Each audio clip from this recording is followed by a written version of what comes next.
Hello, Dr. Kimball here, Neurospine. I am bringing you another case, motion versus fusion. Wanted to present it to my colleagues, get a little bit of input. The patient is a 58-year-old female. She works as a mailwoman, delivering mail. She walks anywhere between 11 and 18 miles a day. She has back pain all the time.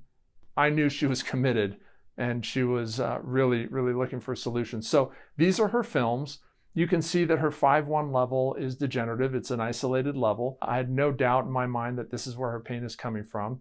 And I felt that her pain was primarily discogenic, given that her pain was worse with more aggressive activities. A patient that's that active, I'm always very apprehensive about performing a fusion on them.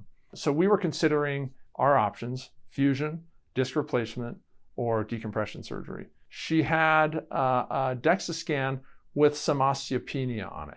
I did a quantitative CT and the bone density was greater than 130 at the level above and below the L5 disc.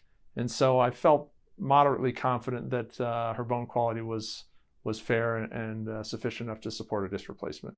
Let me know what you think, what you would have done here.